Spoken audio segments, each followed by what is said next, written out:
Good morning छात्रों। आज अपन पढ़ेंगे व्रत। व्रत को इंग्लिश में सर्कल कहते हैं। यह आपकी किताब का 10वां अध्याय है। अब देखिए, मैंने आपको पिछली बार भी बताया था वृत्त के क्षेत्रफल में कि वृत्त में इसको हम केंद्र कहते हैं और केंद्र से अगर परिधि को मिला दे इसको परिधि कहते हैं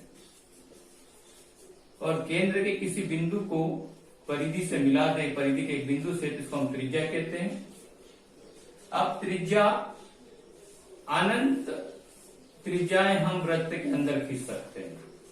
वृत्त में अनंत त्रिज्याएं खींच सकते हैं, पहली इसकी विशेषता होती है। दूसरी विशेषता इसकी ये होती है, ये सभी त्रिज्याएं बराबर होती है। समझ में? अब उसी तरह से एक व्यास होता है। देखिए, अगर मैं इस वृत्त के परिधि के दो बिंदुओं को इस प्रकार मिलाऊं तो केंद्र से होकर जाए, इसको हम व्यास कहते हैं। व्यास यानी डायमीटर। तो इसकी विशेषता होती है कि वृत्त में ये भी अनंत खींच सकते हैं, यानी वृत्त में व्यास जो है अनंत खींच सकते हैं। दूसरी इसकी विशेषता होती है कि ये सभी बराबर होते हैं,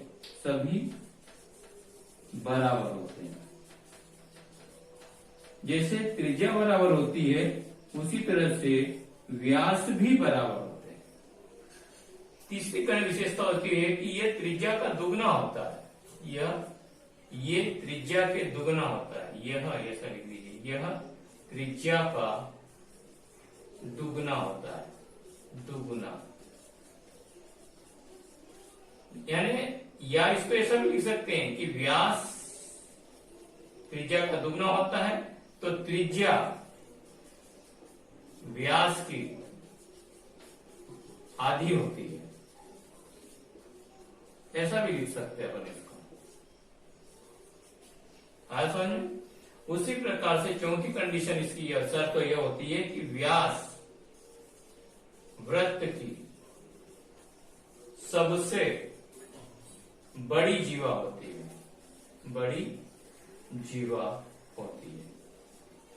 इसकी विशेषता होती है। अब देखिए, जीवा क्या होता है?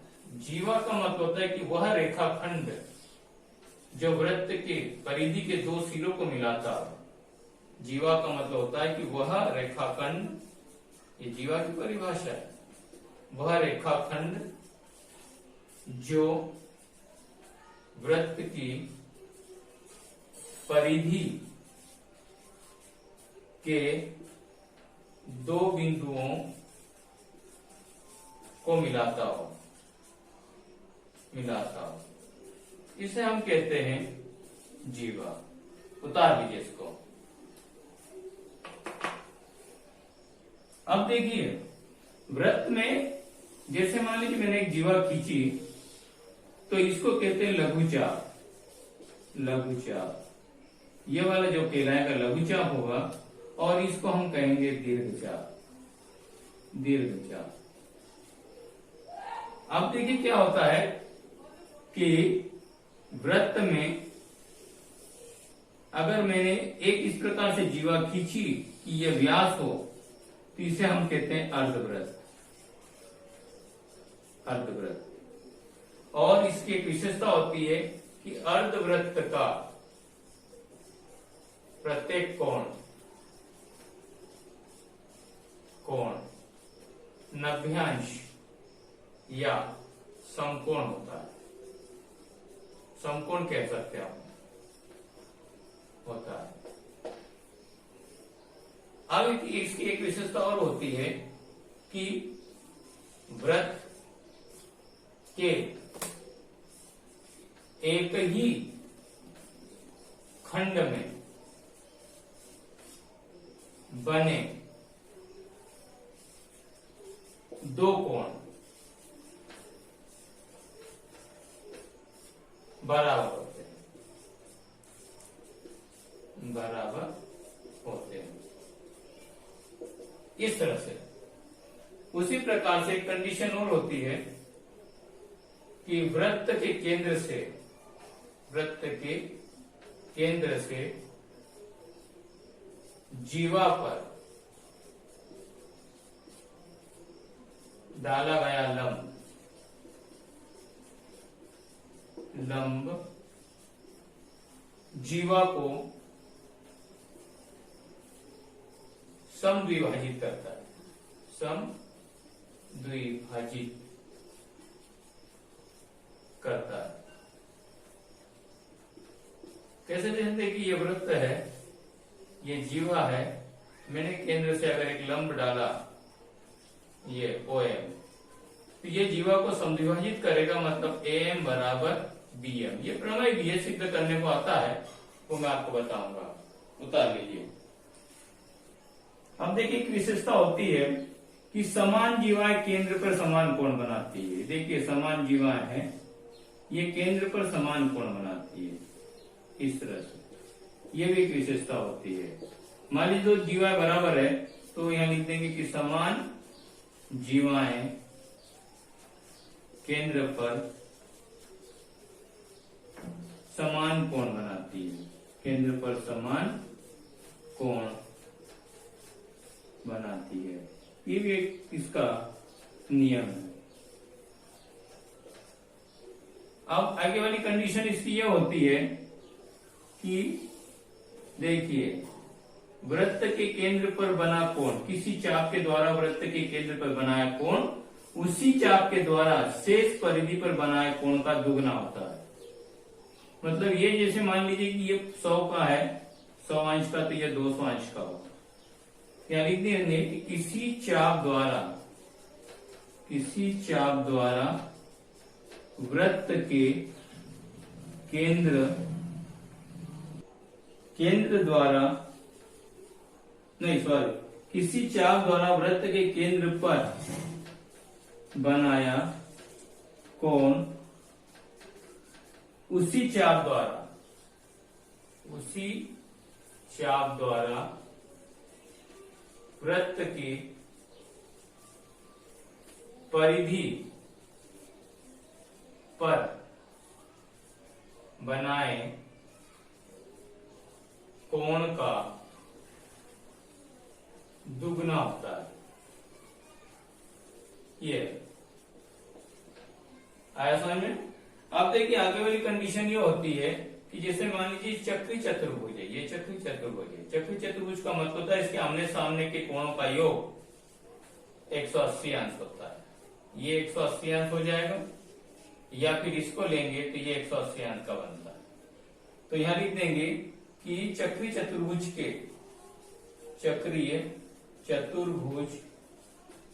के सम्मुख कोणों का योग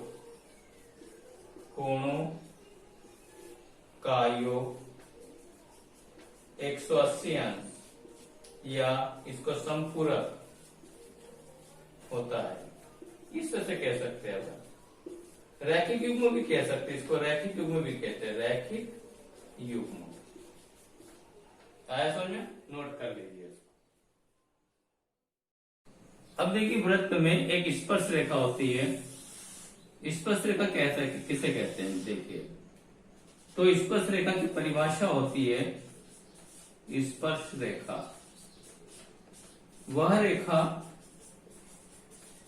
जो वृत्त को केवल एक बिंदु पर प्रतिच्छेद करती है,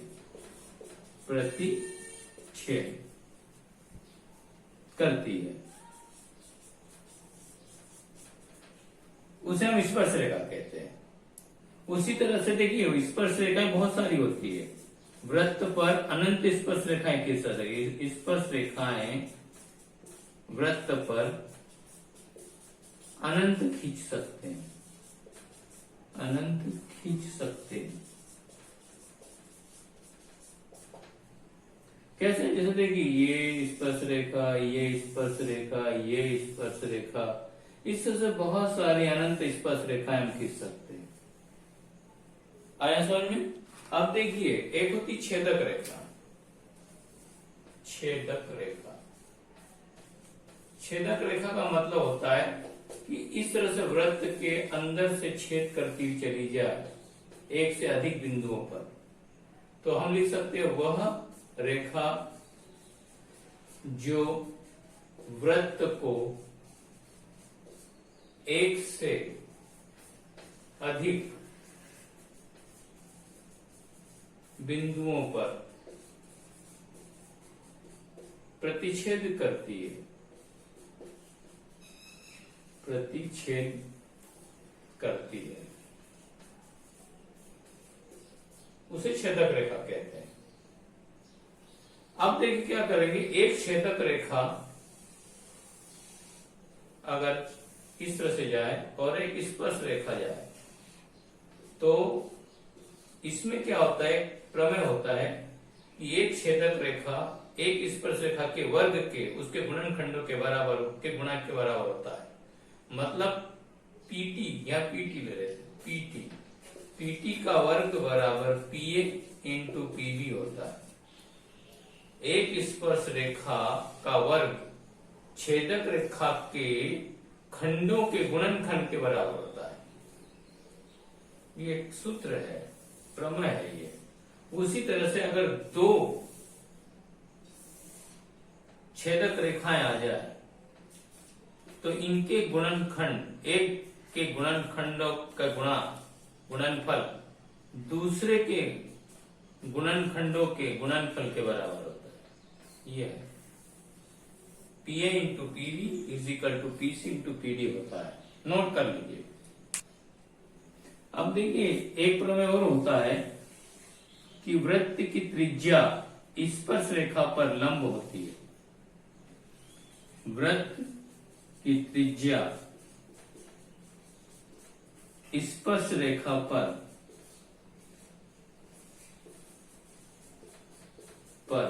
लंब होती है। यह भी एक प्रमेय है। उसी तरह से किसी वृत्त के व्यास के दोनों सिरों से अगर दो स्पर्श रेखाएं खींची जाए तो यह समानांतर होती है। यहां लिख सकते हैं अपन कि किसी वृत्त के व्यास के सिरों से खींची गई स्पर्श रेखाएं समानांतर होती है।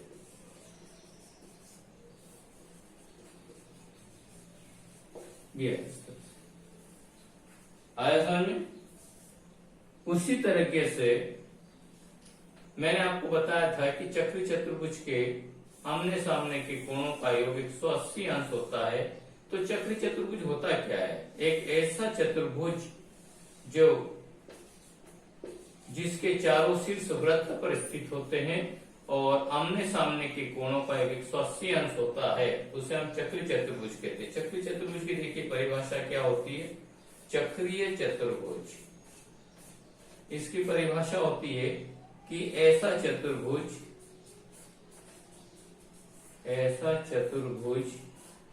जिसके चारों शीर्ष वृत्त की परिधि पर स्थित हो तथा जिसके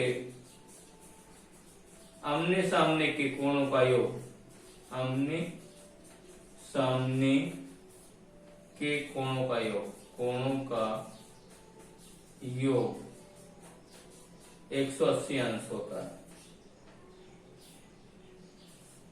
उसे हम चक्री चतुर्भुज कहते हैं। तो नोट कर लीजिए इसको। अब देखिए, वृत्त की समान जीवाएं केंद्र से समदूरस्थ होती है। ये भी एक प्रमेय है। जैसे दो जीवाएं दे रखी है, ये केंद्र है। यहां से ये जीवा मान लीजिए ON, ये OM है। तो अगर ये समान जीवाएं हैं तो केंद्र से समदूरस्थ होती है। तो वृत्त की समान जीवाएं केंद्र से समदूरस्थ होती है। समदूरस्थ का मतलब होता है समान दूरी पर होती है, समदूरस्थ होती है। ये भी एक इसका प्रमेय है। तो इसी के आधार पर अपन प्रश्न करते। देखिए एक प्रश्न आता है, प्रश्न किस तरह से आता है कि वृत्त की त्रिज्या ज्ञात कीजिए। उस वृत्त की त्रिज्या ज्ञात कीजिए जिसकी एक जीवा एक जीवा 24 सेंटीमीटर है, जो केंद्र से 5 सेंटीमीटर दूरी पर है। इस तरह से प्रश्न आता है। तो ऐसी कंडीशन में सबसे पहले लिखेंगे कि दिया है। देखिए चित्र बना के देखें अगर अपन, तो चित्र किस तरह से बनेगा। देखिए ये 24 सेंटीमीटर है, ये केंद्र है, यहां से 5 सेंटीमीटर ये जीवा है। हमें ये त्रिज्या निकालना है। इसमें देखिए AB बराबर सबसे पहले लिखेंगे 24 सेंटीमीटर, OM बराबर 5 सेंटीमीटर, इसको M नाम दे दीजिए। ज्ञात करना है, क्या ज्ञात करना है, OA, त्रिज्या ज्ञात करना है, इसलिए OA नाम दे देंगे इसको। हल, मैंने आपको एक प्रमेय बताया कि केंद्र से जीवा पर डाला गया लंब जीवा को समद्विभाजित करता है। तो लिखेंगे कि चूंकि OM लंब है AB पर, इसलिए AM बराबर BM बराबर 24/2 कर देंगे तो 12 सेंटीमीटर, ये 12 आ जाए। अब लंब है तो पाइथागोरस प्रमेय लगा देंगे। तो त्रिभुज AOM में पाइथागोरस प्रमेय से, और कर्ण का मान निकाल लेंगे। तो देखिए कर्ण का वर्ग बराबर लंब का वर्ग धनाधार का वर्ग होता है पाइथागोरस में। इसको OA ले लेंगे, लंब मानिए 5 का वर्ग है और ये 12 का वर्ग ले लेंगे। जब इसको हल करेंगे तो त्रिज्या आ जाएगी।